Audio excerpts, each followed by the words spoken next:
Hallelujah. യേശുവേ നന്ദി. എൻ്റെ പ്രിയപ്പെട്ടവരെ, ആവേ മരിയ മിനിസ്ട്രിയുടെ വചന സന്ദേശത്തിലേക്ക് ദൈവത്തിൻ്റെ നാമത്തിൽ ക്ഷണിക്കുന്നു. അപ്പസ്തോല പ്രവർത്തനം 19-ാം അധ്യായം 11-ാം തിരുവചനം. ഈ വചനം നിങ്ങൾക്ക് കേൾക്കാൻ വളരെ ഇഷ്ടമുള്ളൊരു വചനമാണ്. ഇന്നും നമ്മൾ പലരും കാണിക്കുന്ന പല പൈശാചിക പീഡകളെ ഒഴിപ്പിക്കുന്ന ചരിത്രങ്ങളൊക്കെ ഉൾക്കൊള്ളുന്ന ഒരു സംഭവമാണ്. അപ്പസ്തോല പ്രവർത്തനം 19-11 സ്തേവായുടെ മക്കൾ പിശാചുകളെ ഒഴിപ്പിക്കുന്ന ഭാഗങ്ങളൊക്കെ ഉൾപ്പെടുത്തിയ ഒരു വചനഭാഗമാണ്. പലപ്പോഴും ഈ വചനം കേൾക്കുമ്പോൾ ഒത്തിരി പ്രാവശ്യമൊക്കെ നമ്മൾ കേട്ടിട്ടുണ്ടെങ്കിലും ഈ വചനത്തിനകത്തൊരു ആന്തരാർത്ഥം ഒളിഞ്ഞു നിൽപ്പുണ്ട്. ഇന്നത്തെ ലോകവുമായി നമ്മൾ കണ്ടുകൊണ്ടിരിക്കുന്ന പല പൈശാചിക പീഡകളും ഒഴിപ്പിക്കലും പിശാചിനെ തുള്ളിക്കലും പിശാച് സംസാരിക്കലും ഒക്കെയായ പല കാര്യങ്ങളും. എൻ്റെ പ്രിയപ്പെട്ടവരെ, ഇത് ശരിക്കും അങ്ങനെയാണ്. കത്തോലിക്ക സഭയുടെ ഔദ്യോഗികമായ പ്രവർത്തനങ്ങളും പഠനങ്ങളും അനുസരിച്ച് നമ്മുടെ പല വൈദികരെയും പൈശാചിക ബന്ധനങ്ങളിൽ നിന്ന് ഒഴിപ്പിക്കുന്നതിനുള്ള പഠനങ്ങളും കാര്യങ്ങളും എല്ലാം പഠിപ്പിക്കുന്നുണ്ട്.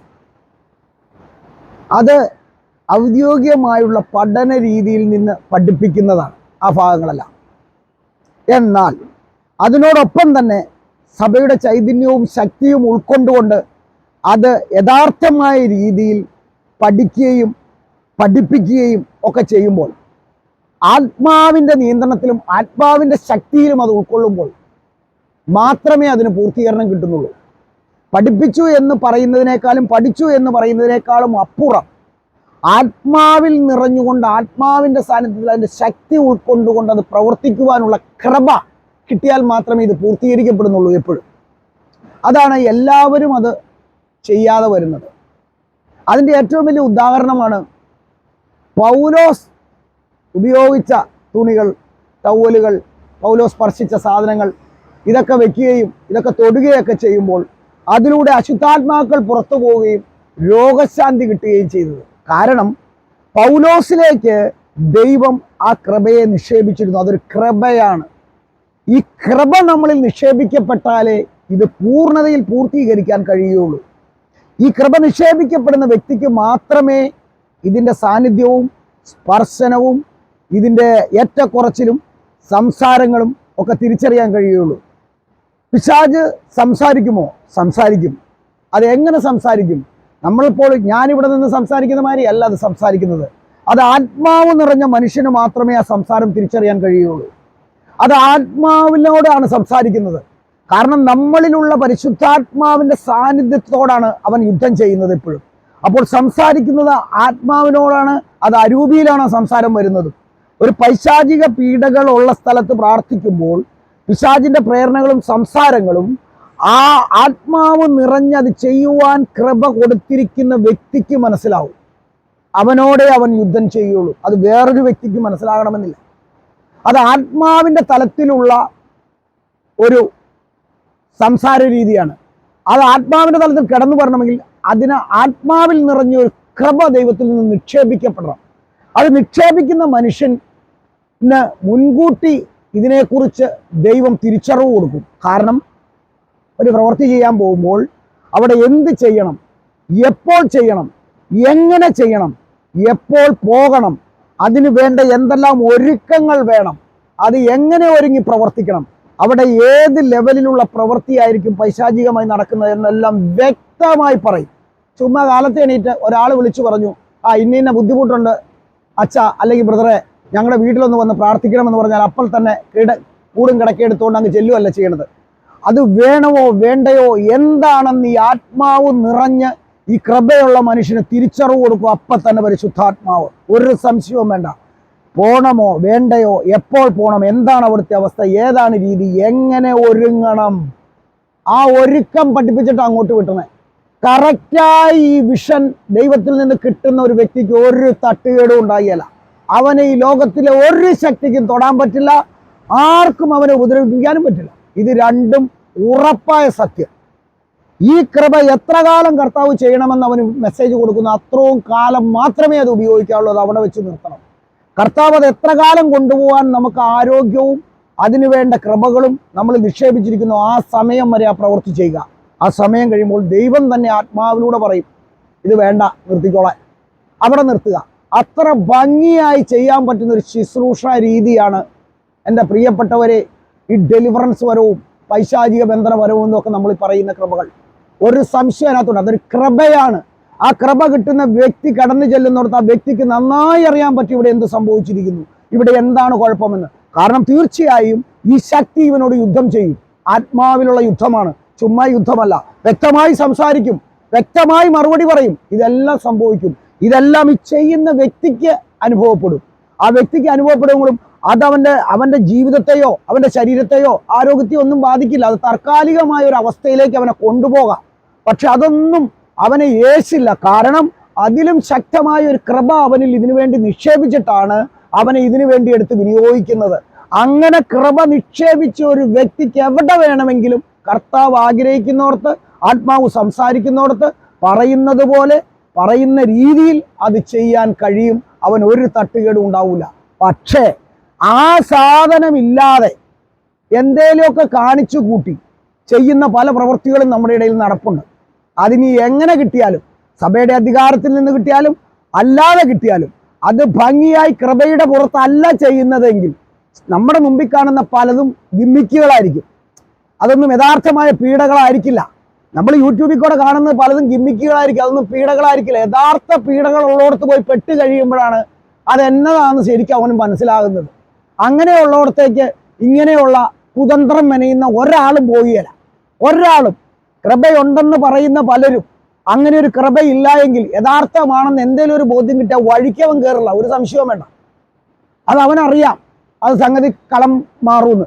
അതുകൊണ്ട് ഞാൻ ഇപ്പോഴും പറയുന്നു, ഈ വചനം നിങ്ങൾ വായിക്കുമ്പോൾ ഈ സ്കേവായുടെ മക്കൾക്ക് സംഭവിച്ചത് പല തെറ്റായ നടപടിക്രമങ്ങളിലൂടെ ആ കാലഘട്ടത്തിൽ ജീവിച്ചവർ മുഴുവൻ യഥാർത്ഥമായി പ്രവൃത്തി കണ്ട് സറണ്ടർ ചെയ്തു എന്നുള്ളതാണ്. അവരുടെ ആ പ്രവൃത്തികൾ കടന്നു വരാനുള്ള കാരണം യഥാർത്ഥമായ ദൈവിക സാന്നിധ്യത്തിൽ പൗലോസ് നടത്തിയ പ്രവർത്തനം എന്താന്നുള്ള ബോധ്യം തിരിച്ചറിഞ്ഞു.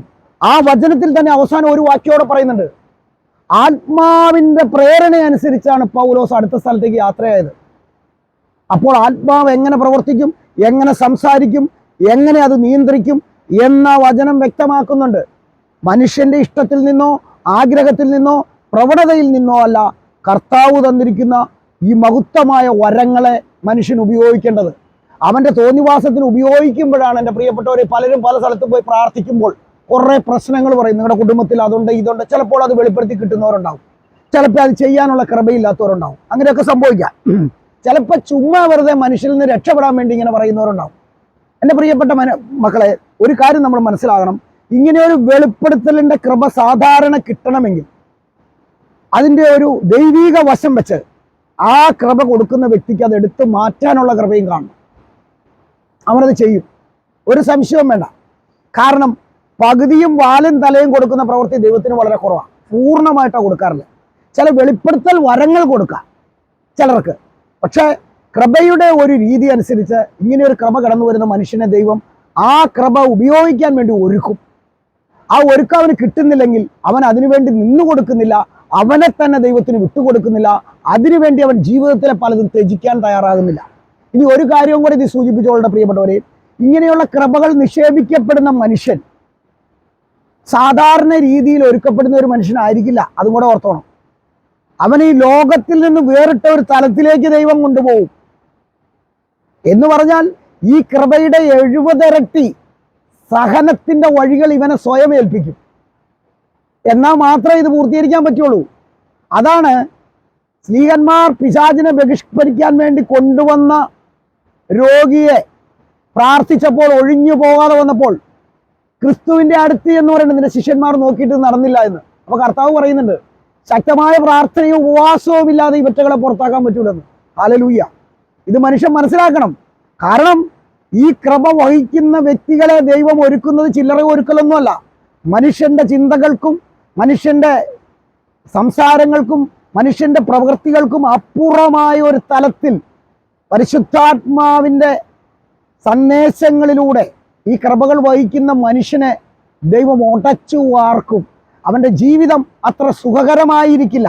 എന്ന് പറഞ്ഞാൽ മനുഷ്യൻ ഉദ്ദേശിക്കുന്ന സുഖമല്ല, എന്ന് പറഞ്ഞാൽ ലോകത്തിൻ്റെതായ പല സുഖങ്ങളെയും അവൻ അനുഭവിക്കാൻ കഴിയാതെ ആ മേഖലകളെ എല്ലാം ബ്ലോക്ക് ചെയ്ത് വളരെ ശക്തമായ പ്രാർത്ഥനയിലും ഉപവാസപരമായ ജീവിതത്തിലും ഒരു വേറിട്ട മനുഷ്യനായി നിർത്തിക്കൊണ്ടാണ് ഈ കൃപകൾ കൊടുക്കുന്നതെന്ന് മനുഷ്യൻ മനസ്സിലാക്കിക്കോണം. ഇത് ചുമ്മാ വഴിയെ പോകുന്നവനോ ഓടി നടക്കുന്നവനോ എടുത്ത് വിനിയോഗിക്കാൻ കൊടുക്കുന്ന സാധനമല്ല. അധികാരങ്ങളുണ്ടെങ്കിലും കൃപകൾ കിട്ടിയില്ലെങ്കിൽ അധികാരം ഉപയോഗിച്ചാൽ തട്ട് കിട്ടും. അവിടെയാണ് തട്ട് കിട്ടുന്നത്. ഈ കൃപയുണ്ടെങ്കിൽ മാത്രമേ അധികാരത്തിനവിടെ പൂർത്തീകരണം വരുന്നുള്ളൂ. ഈ അധികാരം ക്രിസ്തുവിനെ ഇഷ്ടപ്പെട്ട് ക്രിസ്ത്യാനിയായി ജനിച്ച എല്ലാവരുടെ മേലും വ്യാപിക്കുന്നുണ്ട്. കാരണം എവിടുന്നാണ്? മാമോദീസ എന്ന കർമ്മത്തിലൂടെ, പരിശുദ്ധ കുർബാന എന്ന ശക്തിയിലൂടെ അത് സ്വീകരിക്കുകയും പൂർണ്ണതയിൽ ഉൾക്കൊള്ളുകയും ചെയ്ത് ദൈവത്തിൻ്റെ പദ്ധതികൾക്ക് നിലനിൽക്കുന്ന എല്ലാ വ്യക്തികൾക്കും ദൈവത്തിന് ആഗ്രഹമുണ്ടെങ്കിൽ, ദൈവം അവനെ ഉപയോഗിക്കാൻ ഇഷ്ടപ്പെടുന്നുവെങ്കിൽ, അവനത് കൊണ്ടു നടക്കാനുള്ള ശക്തിയുണ്ടെന്ന് ദൈവം തന്നെ തരുന്നെങ്കിൽ തീർച്ചയായും ഈ കൃപ പ്രവർത്തിക്കും. അല്ലാതെ നമ്മളൊരാൾ ആഗ്രഹിച്ചാൽ ഉടനെ നമ്മളിലേക്കൊന്നും ഈ കൃപ തരില്ല. ദൈവം ആഗ്രഹിച്ചാൽ, ദൈവം ഇഷ്ടപ്പെട്ടാൽ, ദൈവം ഉപയോഗിക്കാനായി തിരഞ്ഞെടുത്താൽ ആ കൃപ വഹിക്കാനുള്ള ശക്തി അവനിൽ നിക്ഷേപിച്ചിട്ടേ, അത് നിലനിർത്താനുള്ള ശക്തിയും കൂടെ കൊടുത്തിട്ടേ അവനെ മുന്നോട്ട് വിടുള്ളൂ. പിന്നീട് ഇത് എങ്ങനെയാണ് അവനിൽ നിന്ന് നഷ്ടപ്പെടുന്നത്? അവനൊരു കച്ചവടക്കാരനോ സമ്പത്തുകാരനോ ലോകത്തിൻ്റെ ആഗ്രഹക്കാരനോ ദൈവിക പദ്ധതിക്ക് ചെവി കൊടുക്കാതെ ലോക ഇഷ്ടങ്ങൾക്ക് വേണ്ടി, അവൻ്റെ സ്വാർത്ഥതയ്ക്ക് വേണ്ടി അതിനെ മാറ്റി വെക്കുമ്പോഴാണ് അവൻ്റെ പ്രവൃത്തികൾ വിപരീതമായി പോകുന്നതും ആ പ്രവൃത്തികൾ പൂർത്തീകരിക്കാതെ പോകുന്നതും ചിലപ്പോൾ ഭാവിയിൽ അതിൻ്റെ തട്ടുകേട് അവൻ അനുഭവിക്കേണ്ടി വരുന്നതും. എൻ്റെ പ്രിയപ്പെട്ടവരെ, ഈ അർത്ഥം നിങ്ങൾ മനസ്സിലാക്കിക്കൊണ്ട് ഈ വചനം എടുത്ത് വായിച്ചാൽ ആത്മാവിൽ എങ്ങനെയാണ് പൗലോസിൻ്റെ ശക്തി, പൗലോസിലൂടെ ദൈവത്തിൻ്റെ ശക്തി പ്രകടമാക്കിയത്, എന്തൊക്കെ ഉപകരണങ്ങളിലൂടെ പോലും അത് പ്രകടമാക്കാൻ കഴിഞ്ഞു. അവസാന ഘട്ടത്തിൽ പൗലോസ് ആത്മാവിൻ്റെ തീഷ്ണതയനുസരിച്ച്, ആത്മാവിൻ്റെ സന്ദേശം അനുസരിച്ച് അടുത്ത സ്ഥലത്തേക്ക് എങ്ങനെ യാത്രയാകുന്നു എന്ന് വ്യക്തമായി ആത്മാവിൻ്റെ പ്രവർത്തനങ്ങളും പൈശാചിക പ്രവൃത്തികളുടെ ശക്തികളും ആ പൈശാചിക പീഡകൾ ഒഴിവാക്കാൻ ശക്തിയുണ്ടെന്ന് കാണിക്കുന്ന മനുഷ്യരും ഒക്കെ പ്രതിപാദിച്ച മേഖലകൾ ഈ വചനത്തിൽ നിന്ന് ഏത് മനുഷ്യനും മനസ്സിലാക്കാൻ പരുവത്തിൽ ഇത്ര പച്ചയ്ക്ക് എഴുതിയിട്ടിരിക്കുക. ഇതൊന്നും പഠിക്കാതെ, ഇതൊന്നും മനസ്സിലാക്കാതെ, ഇതൊന്നും വായിക്കാതെ മനുഷ്യനെ തെറ്റിദ്ധരിപ്പിക്കുന്ന ആൾക്കാരും അതുപോലെ തന്നെ അത് കേൾക്കുന്ന വഴിയെ ഓടിക്കുതിക്കുന്ന മനുഷ്യരും നമ്മുടെ ഇടയിലുണ്ട്. എൻ്റെ പ്രിയപ്പെട്ട മക്കളെ, ഈ വചനം മനസ്സിലാക്കിയാൽ ദൈവാത്മാവിൽ എങ്ങനെയാണ് ഈ ബന്ധനാവസ്ഥകളും പീഡകളും പൈശാചികതകളും ഒഴിവാക്കുന്നതെന്ന് ഈ കൃപയുള്ള ഏത് മനുഷ്യനും തിരിച്ചറിയാനും ഇത് ഉൾക്കൊള്ളുന്ന മനുഷ്യർക്ക് മനസ്സിലാക്കാനും കഴിയും. നമ്മൾ എവിടെയാണ് പരാജയപ്പെടുന്നത്? വചനം ആത്മാവിൽ നിറഞ്ഞ് പഠിക്കാൻ ശ്രമിക്കാതെ വരുന്നു. വല്ലവനും പറയുന്നത് മുഴുവൻ ഉൾക്കൊള്ളുന്നു. നിങ്ങൾ വല്ലവരും പറയുന്നത് ഉൾക്കൊള്ളുമ്പോഴും നിങ്ങളുടെ വചനമെടുത്ത് മനസ്സിലാക്കണം. ദൈവത്തോട് അടുക്കാതെ ദൈവത്തിൽ നിന്നൊന്നും സ്വീകരിക്കാമെന്ന് മനുഷ്യൻ ചിന്തിക്കരുത്. അങ്ങനെ ചിന്തിച്ചാൽ അവൻ അതിന് വലിയ വില കൊടുക്കേണ്ട വരുമെന്നും ഈ വചനം നമ്മളെ ഓർമ്മപ്പെടുത്തുന്നു. പ്രിയപ്പെട്ടവരെ, ഈ അർത്ഥത്തിൽ നിങ്ങൾ അപ്പസ്തോല പ്രവർത്തനം എടുത്ത് നല്ല ഭംഗിയായി 19-ാം അധ്യായം എടുത്ത് ഒന്ന് വായിച്ചു നോക്കണമെന്ന് ദൈവനാമത്തിൽ ഞാൻ അപേക്ഷിക്കുന്നു. ആമേൻ. ഈശോ ഹല്ലേലൂയ. യേശുവേ നന്ദി. യേശുവേ സ്വസ്തി.